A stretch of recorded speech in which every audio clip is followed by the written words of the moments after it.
This channel does not promote any violent, harmful, or illegal activities. All content provided by this channel is meant for an educational purpose only. UEN Jaipur is a perfect target for prospective students aspiring for good jobs, good education with future-ready skills. 26-এর ভোটে 150-এর বেশি আসন পাওয়ার লক্ষ্যমাত্রা বেঁধে দিলেন শুভেন্দু অধিকারী। রামপুরহাটে তার দাবি যে 150ই শুধু নয়, সন্তোষজনক লিডও হবে। বৃহস্পতিবার পূর্ব মেদিনীপুরে 180 আসন জয়ের কথা বলেছিলেন বিরোধী দলনেতা।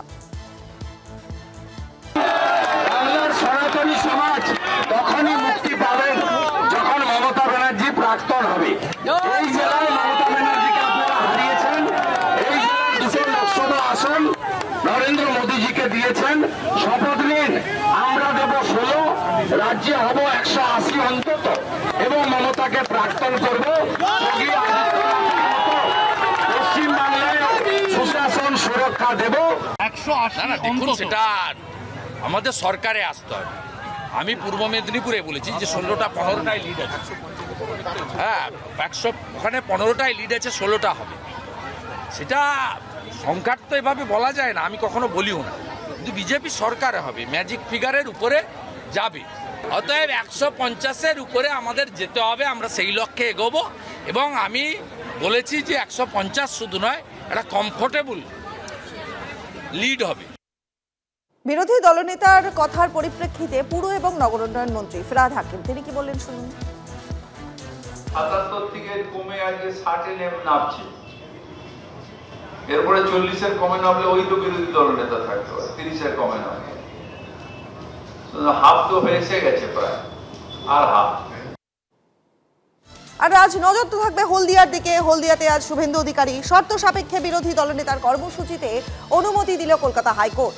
শব্দবিধি মেনে মাইক বাজানোর নির্দেশ দিল আদালত। ক্ষুদিরাম স্কোয়ার থেকে শুরু হয়ে দুর্গাচক নিউ মার্কেটে শেষ হবে মিছিল এবং স্ট্রিট কর্নার মিটিং শেষ করতে হবে দুপুর 1টা থেকে বিকেল 4:30-এর মধ্যে, নির্দেশ হাইকোর্টের।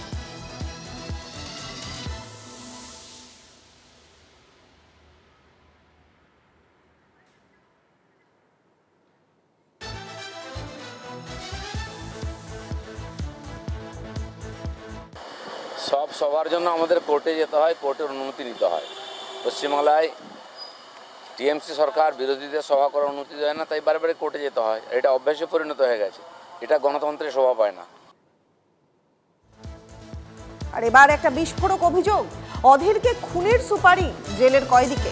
প্রাক্তন এসপির বিরুদ্ধে বিস্ফোরক অধীর চৌধুরী যে সুপারি নিয়েছিল তখনও তৃণমূলে যায়নি। তাকে খুন করতে আসামিকে জেল থেকে বের করার পরিকল্পনা ছিল, দাবি করলেন কংগ্রেস নেতা।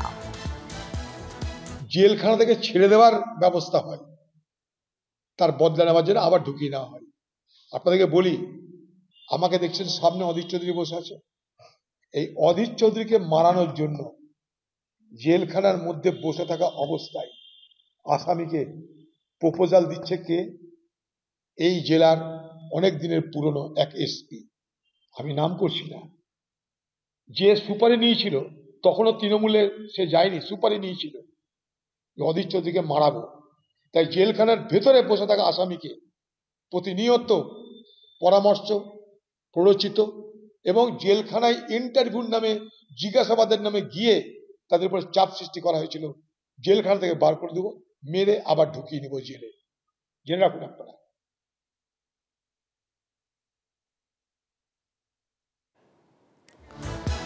নাম না করে ইঙ্গিতপূর্ণ মন্তব্য করলেন অধীর, এবং যে সুপারি নিয়েছিল তখনও তৃণমূলে যায়নি অধীর চৌধুরী। আবার ফিরছেন সন্দেশখালী ত্রাস। জামিন না পেলেও শেখ শাহজাহানকে ঘিরে নানা কথা ঘুরে বেড়াচ্ছে।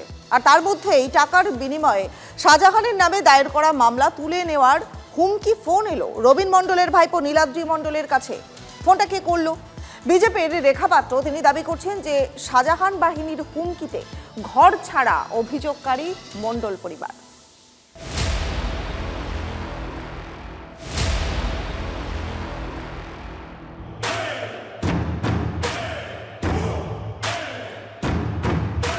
তাহলে কি জেলে বহাল তবিয়তেই রয়েছেন সন্দেশখালীর এক সময়ের দাপুটে নেতা?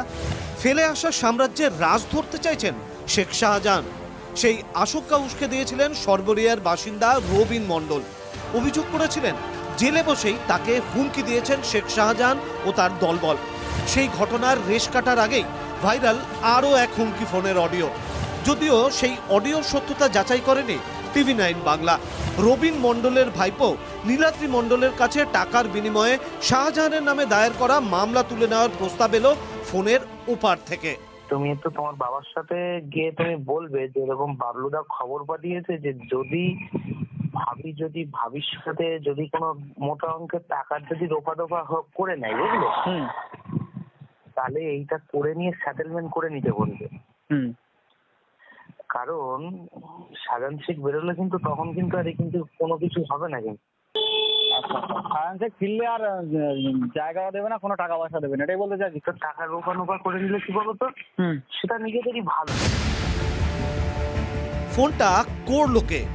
জানা গিয়েছে রবিনের ডাক্তার ভাইপোকে ফোন করে হুমকি দিয়েছে শাহজাহানেরই এক শাগরেদ তুহিন ভুইয়া। শাহজাহান ফিরলে আগের মতোই পরিস্থিতি তৈরি হবে। ফোন করে হুঁশিয়ারির অভিযোগ শাহজাহানের শাগরেদের বিরুদ্ধে। এই লোক কি বলতে চাইছে, শাহজাহান থেকে বেরিয়ে আসবে খুব তাড়াতাড়ি? খুব শিগগিরই, খবর খারাপ হয়ে গেছে, তাড়াতাড়ি বেরিয়ে যাবে। মানে শাহজাহান থেকে খবর ভালো হয়ে গেছে, বুঝলো।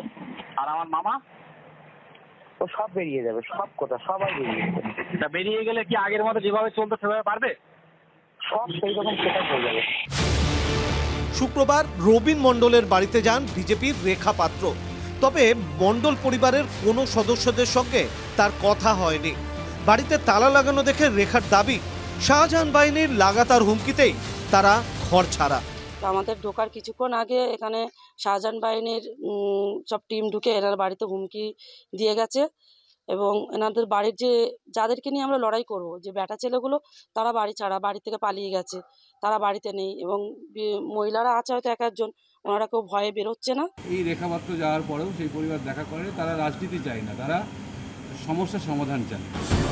স্থানীয় তৃণমূল বিধায়কের দাবি, মনে করে যদি মানুষের সমস্যা থাকে আমি দলকে জানিয়েছি এবং সমস্যার সমাধান করতেও বলেছি, কিন্তু রাজনৈতিকভাবে কেউ অগ্রাধিকার পাবে বা সুযোগ সুবিধা নিয়ে মানুষের মধ্যে বিচ্ছিন্নতা তৈরি করবে, সেটার জন্য আমি আলাদাভাবে দলকে লিখব চিঠি, যাতে এটা না হয়। ফের খবরের কেন্দ্রে সন্দেশখালী।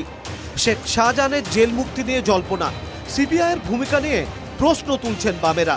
কটাক্ষ কংগ্রেস বিজেপির। এখনো তো জেলখানা থেকে বেরিয়ে এসে কিছু করেনি, এটাই ভাগ্যি। পশ্চিমবঙ্গে এই ঘটনাও আছে, ভারতবর্ষে এই ঘটনা আছে, জেলখানা থেকে ছেড়ে দেওয়ার ব্যবস্থা হয়। একটা কয়েদি তার ফোন, এরকম একটা ফোন পায় কি করে, আমাদের কাছে তো প্রশ্ন। সুতরাং বুঝতেই পাচ্ছেন কার ইশারাতে আর অঙ্গুলি হিলনে এইসব কাণ্ড চলছে। অপরাধ করেছে, ওর তো আগামী 7 জন্ম জেলে পচে মরার কথা। কেন্দ্রীয় এজেন্সির এবার আয়নার সামনে দাঁড়িয়ে নিজেদের দুগালে থাপ্পড় মারা উচিত, যে ওদের জন্য, ওদের অপদার্থতার জন্য, ওদের রাজনৈতিক বোঝাপড়ার জন্য শাহজাহানের মতো একটা ক্রিমিনাল খালি নয়, একটা মাতৃগর্ভের লজ্জা, এত নোংরা একটা লোক, সে পর্যন্ত আজকে জেলে বসে এই কথা বলতে পারছে যে আমি তো 2 দিন পরেই বেরিয়ে আসবো। শাহজাহান বাহিনীর বিরুদ্ধে গর্জে উঠেছিলেন সন্দেশখালীর মা বোনেরা। তৎকালীন দাপুটে নেতার বিরুদ্ধে মুখ খুলেছিলেন রবিন রাও। তাই কি তিনি আর তার পরিবার এখন হুমকির মুখে? সৌরভ দত্ত ও দীপঙ্কর দাসের রিপোর্ট, TV9 বাংলা।